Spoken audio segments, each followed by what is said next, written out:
这是一个日本官3代的故事。1960年7月14日，安倍晋三外祖父岸信介遇刺，巧了，也是7月，也是离任后遇刺。由于新修订的新日美安全条约，让日本有了被卷入美国军事行动的风险，激起了日本人民的强烈反对。1959年到1960年，短短1年时间，爆发了23次全国性质的大游行，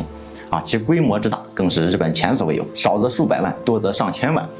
所以同年7月15日，岸信介宣布退隐。可是退隐不代表他就啥也不干了。作为日本自民党高级顾问，退隐后的岸信介仍然以自民党积极分子的身份到处活动。加上自民党干事长，同时还是日本外务大臣，也就是安倍晋三的父亲安倍晋太郎的助力，以及吉田家族、麻生家族的支持，最终于1964年将岸信介的亲弟弟，也就是佐藤荣作推上了日本首相之位，开始了为期8年的首相生涯。这时候的安倍晋太郎也早就开始了布局，计划先通过外务大臣积攒足够的政治资历，然后以这份资历为敲门砖，顺利执掌自民党最大派系，也就是福田派，直到最后问鼎首相宝座，实现安倍家族一门3首相的盛况。只可惜天不遂人愿，1991年就在安倍晋太郎即将出任日本首相的前夕因病逝世。没办法，想要实现一门3首相的夙愿，只能把希望寄托在后辈身上了。安倍晋太郎一共有3个孩子，长子安倍宽信并未从政，而是选择了经商；幼子岸信夫这时候还小，也并未涉足政治领域，而是在住友商事工作。能继承安倍家政治遗产的，也就剩下了早年就在安倍晋太郎身边出任秘书官的安倍晋三。这里要说句题外话，如果当时的安倍家族面对的是现在的小泉家族，可能安倍晋三的首相之路就没有那么顺畅。但谁让安倍晋太郎是日本前首相小泉纯一郎的政治导师呢？正是因为这层关系，才有了小泉执政时期，完全就是把安倍晋三当做自己的接班人在培养，并最终于2006年9月26日完成了首相的权力交接。安倍家族一门3首相的夙愿得以实现，几乎可以说，在安倍晋三还没出生的时候，他的父系家族以及母系家族就已经给他的首相之路给铺平了。可有时候吧，又不得不感叹历史是个轮回啊。62年前岸信介遇刺，62年后安倍晋三遇刺，同样是7月份，同样是首相离任，同样是离任后依然手握自民党大权依然以自民党积极分子的身份到处活动。不过62年后的安倍晋三就没有岸信介那样的好运了最关键的是安倍晋三没有子嗣，所以接下来安倍家族需要解决的可能就是谁来继承这份政治遗产的问题。现如今的日本政界跟安倍晋三是直系血亲的，也就剩下了一个早年过继给舅舅的亲弟弟岸信夫现为日本防卫大臣。可他今年也已经63岁了呀，身体貌似还不好出行都得靠轮椅。先不说能不能扛起这个大旗，安倍家第4代其实也存在后继乏力的问题。根据17年日本一家媒体的报道，安倍宽信的长子安倍宽仁压根就没有从政的想法，也没打算经商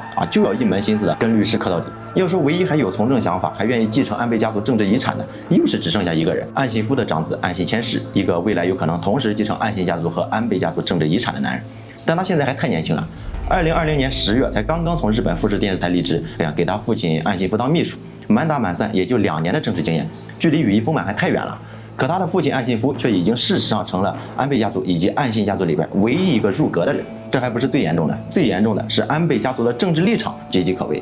日本政界其实很简单，主要就3派，一派是以安倍家族为代表的右翼保守派，飘摇不定，主张保持二战结束后的战败国地位确保日本外交和防卫自主伺机而动，借以实现日本国家正常化的战略目的。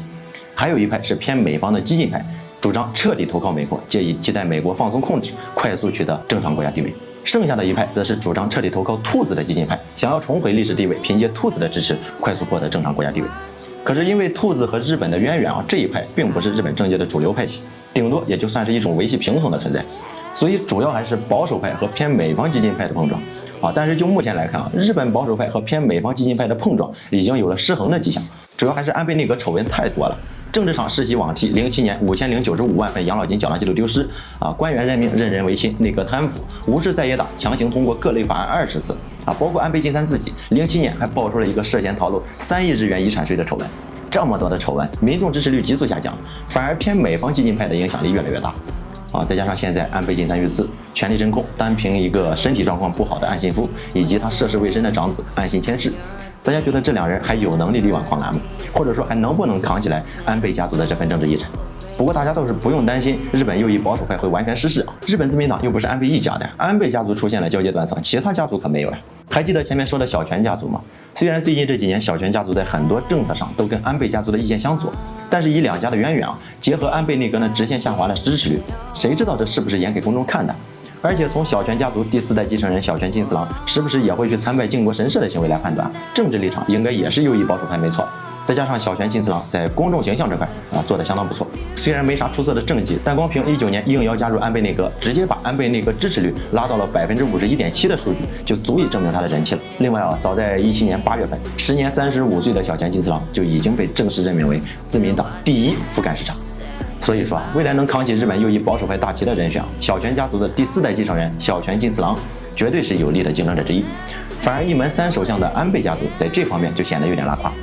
我是大木，我们下期再会。